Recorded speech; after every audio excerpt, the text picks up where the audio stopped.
जन्नत के पत्ते असकलम निम्रा अहमद। लैपटॉप सामने तकिए पर रखा हुआ था। वो बेड पर कोहनियों के बल औंधी लेटी हुई थी। स्क्रीन की रोशनी उसके चेहरे को चमका रही थी। वो थोड़ी तले हथेली रखे दूसरे हाथ की एक उंगली लैपटॉप के टच पैड पर फेर रही थी। लंबे सीधे सियाह बाल साइड पर पड़े थे। उसकी आंखें भी वैसी ही थीं, सियाह बड़ी बड़ी आंखें और चांदनी जैसी चमक थी, और चेहरा मलाई का बना लगता था, सफ़ेद साफ और चिकना सा। वो इसी मगन अंदाज में स्क्रीन पर नज़रें मरकूज़ किए टच पैड पर उंगली फेर रही थी। एक क्लिक के बाद कोई सफ़ा खुला तो उसकी मुतहर्रिक उंगली रुक गई। स्क्रीन पर जमी आंखों में ज़रा तफक्कुर उभरा और फिर बेचैनी। उसने जल्दी जल्दी 2-3 बटन दबाए। लोडिंग। अगले सफ़े के लोड होने के इंतज़ार करते हुए इसी मुस्तरिब अंदाज में उसने उंगली से चेहरे की दाएं तरफ से फिसलती लटें पीछे की। चंद सेकंड्स में सफ़ा लोड हो गया। वो बेचैन होकर चेहरा स्क्रीन के करीब लाई तो उसके बालों की चंद लटें फिसल कर फिर चेहरे के सामने आ गई। जैसे जैसे वो पढ़ती गई उसकी आंखें हैरत से फैल गईं, लब ज़रा से खुल गए और पूरा वजूद बेचैनी में डूब गया।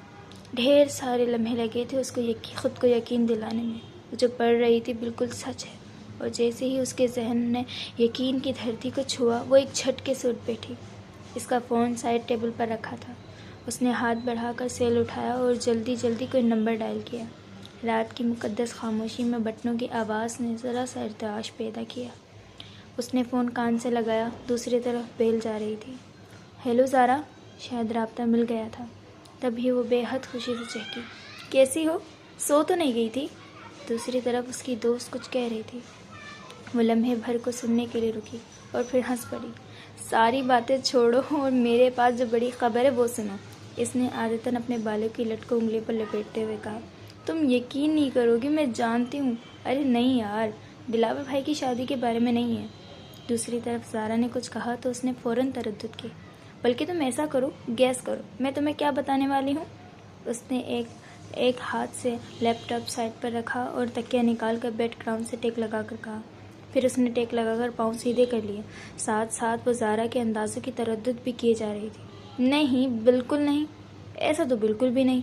अरे मेरी शादी भी नहीं हो रही। जी नहीं, हिरम की भी नहीं हो रही। सीरियसली ज़ारा, तुम्हारी सोच बस यही तक है? अब कान खोल कर सुनो तुम। वो आर्मदियोस एक्सचेंज ग्रुप प्रोग्राम याद है जिसके लिए हमने अप्लाई किया था? Can you believe it Zara? European Union ने मुझे स्कॉलरशिप के लिए सिलेक्ट किया है। दूसरी जानिब ज़ारा इतनी ज़ोर से चीखी कि मोबाइल का स्पीकर बंद होने के बावजूद भी उसकी चीख पूरे कमरे में गूंजी थी। बिल्कुल सच कह रही हूँ ज़ारा, अभी 15 मिनट्स पहले मुझे मेरी यूनिवर्सिटी की मेल मिली है। और साथ ही लैपटॉप का रुख अपनी तरफ मोड़कर दोबारा गौर से स्क्रीन को देखा, जहाँ 15 मिनट पहले की सिलेक्शन मेल आई है। तुम भी फ़ौरन चेक करो, तुमने भी अप्लाई किया था, तुम्हें भी मेल आई थी। वो फ़ोन एक हाथ में पकड़कर दूसरे हाथ से लैपटॉप ऑफ कर रही थी। लैपटॉप की स्क्रीन पर अंधेरा हुआ तो उसने हाथ बढ़ाकर स्क्रीन को बंद किया और साइड टेबल पर रख दिया। मैंने सबांजी को नेट पर देखा है, बहुत ही खूबसूरत यूनिवर्सिटी है, मगर वो थोड़ी देर को खामोश हो गई।